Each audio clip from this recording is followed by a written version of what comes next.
अस्सलामु अलैकुम वरहमतुल्लाहि वबरकातुहू। तीन ऐसी औरतें कि जिनकी कोई इबादत अल्लाह की बारगाह में कबूल नहीं हुआ करती है।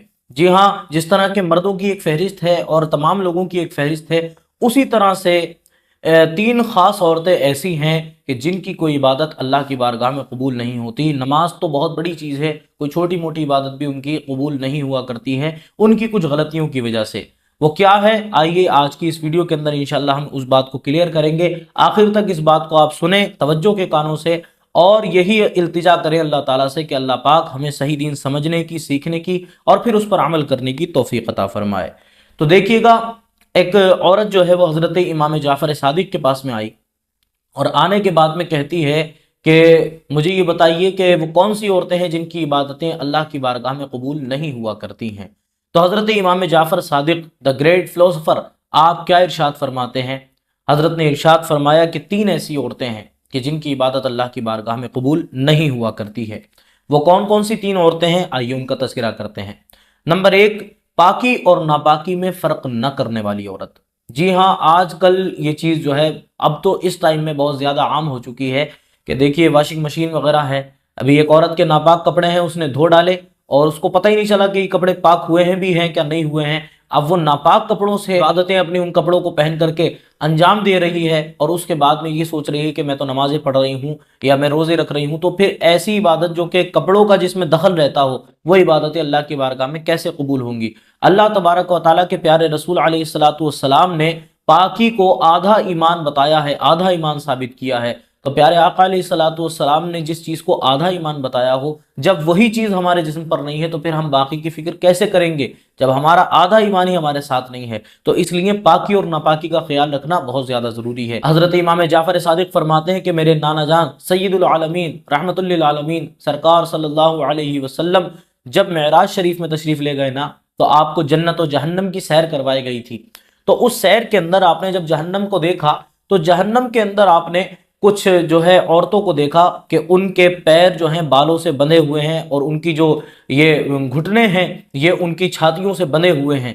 तो आका अलैहिस्सलातु वस्सलाम ने पूछा कि इन पर क्यों अजाब हुआ है? तो हज़रत जिब्रील ने जवाब दिया कि इन पर अजाब इसलिए हुआ है, ये वो औरतें हैं जो पाकी और नापाकी के दरमियान में फ़र्क को नहीं समझती थी। इनके लिए पाकी नापाकी थी और नापाकी ही पाकी थी, मतलब इनको कुछ भी नहीं पता था कि सही क्या है और गलत क्या है। आज जो है इनको इनकी जो इबादतें थी वो कबूल नहीं की गई है और इनको ये सज़ा दी गई है। तो ऐसी जो मेरी माएँ बहनें हैं जो अपने जो है गलाजत को या अपनी नापाकी को बिल्कुल नज़रअंदाज करती हैं और उनको पता नहीं है कि पाकी और नापाकी क्या होती है, उनसे गुजारिश करता हूँ कि आज से उलमा की वीडियोस या जो भी आपको फतावा मिले, अगर पढ़ना आता है तो किताबें बोलें जिनके अंदर आपके मसाइल डेली हों, डेली के जो मसाइल आपके यूज़ में आने वाले हैं वो अगर मसाइल मिल जाएं तो उनको पढ़ें और समझने की कोशिश करें, या फिर आप कहीं ना कहीं से भी अपने वो मसाइल जो ज़रूरी हैं उनको सीखने की कोशिश करें ताकि आपको पता चले कि हमारी नमाजें तो कहीं घाटे में नहीं जा रही हैं इसकी वजह से।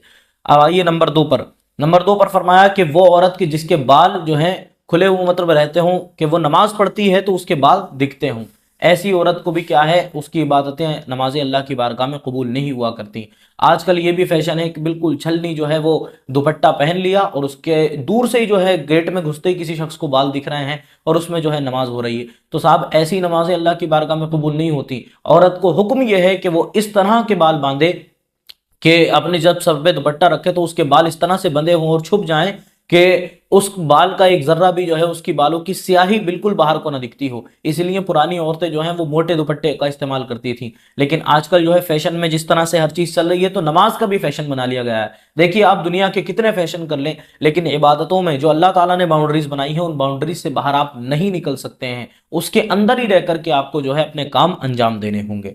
नंबर तीन, फरमाएगा बदअखलाक औरत। देखिए यहाँ पर चाहे मर्द हो या औरत वो सब के सब शामिल हैं, इसलिए कि बदअखलाक होना इस्लाम को नुकसान पहुंचाना है, गोया कि अपनी जन्नत को बर्बाद करना है।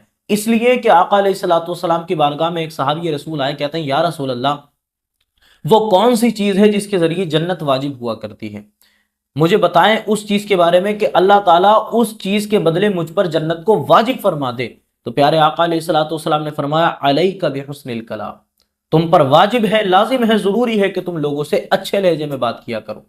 ہاں، میٹھے لہجے کے اندر لوگوں سے جس دن بات کرو گے اس دن تم سمجھ جاؤ گے کہ اللہ تبارک و تعالیٰ نے تمہارے لیے جنت کو تیار کر دیا ہے۔ اور اس طرح کی بے شمار احادیث ہیں کہ جس کی زبان میں مٹھاس ہوتی ہے، مومن جس سے خوش ہوتے ہیں، تو اس شخص سے اللہ تعالیٰ بھی محبت فرمایا کرتا ہے، اس کو اللہ تعالیٰ پسند کیا کرتا ہے۔ لیکن آج بد اخلاقی کا دور ہے۔ ایسے ہی دو حضور کی بارگاہ میں ایک صحابی آئے، کہنے لگے یا رسول اللہ، ہمارے محلے کے اندر ایک عورت ہے، وہ نمازیں پڑھتی ہے، روزے رکھتی ہے اور دیگر عبادتیں کرتی ہے، لیکن جو ہے اس کا معاملہ ایسا ہے کہ وہ زبان کی اچھی نہیں ہے، زبان کی ٹھیک نہیں ہے۔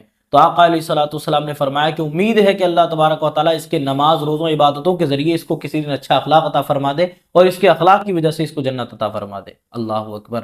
اور فرمایا کہ لوگ اس کے بارے میں برا بلا جو کہتے ہیں، ہو سکتا ہے کہ یہ بھی بند ہو جائیں۔ لیکن وہیں پر ایک اور صحابی آنے کے بعد میں کہتے ہیں یا رسول اللہ، ہمارے محلے کے اندر بھی ایک عورت ہے، وہ نمازی تو نہیں ہے، زیادہ بڑی بڑی عبادتیں تو نہیں کرتی ہے، بہت زیادہ لمبے چوڑے سجدے تو نہیں کرتی ہے، نہ زیادہ روزے رکھتی ہے نفلی، لیکن یا رسول اللہ اس کا اخلاق بہت اچھا ہے، لوگ اس کے اخلاق کی وجہ سے اس کو دعائیں دیا کرتے ہیں۔ تو مصطفیٰ کریم علیہ الصلوۃ والسلام نے فرمایا اس کا اخلاق اتنا اچھا ہے اور لوگ اس کو دعائیں دیا کرتا ہے، ایک نہ ایک دن ان کی دعاؤں کے بدلے ہی اللہ تعالیٰ اس کو جنت عطا فرما دے گا۔ تو یہاں پر اخلاق کی جو اہمیت ہے اسلام کے اندر، وہ سب سے زیادہ اہمیت ہے۔ اس لیے آپ حضرات سے، خاص طور سے خواتین سے گزارش ہے کہ اپنے اخلاق کو بہتر بنانے کی کوشش کریں اور پاکی ناپاکی کے مسائل جو ہیں ان کو سیکھنے کی کوشش کریں۔ انشاءاللہ ہم بھی کوشش کریں گے کہ واشنگ مشین کے اندر جو آج کل کپڑے دھوئے جاتے ہیں، اس کے جو ہے اس کے کپڑے دھونے کا حکم کیا ہے، یہ کپڑے ناپاک ہیں تو پاک واشنگ مشین کے اندر کیسے ہوں گے، انشاءاللہ ہم کبھی بھی اس کو ذکر کریں گے۔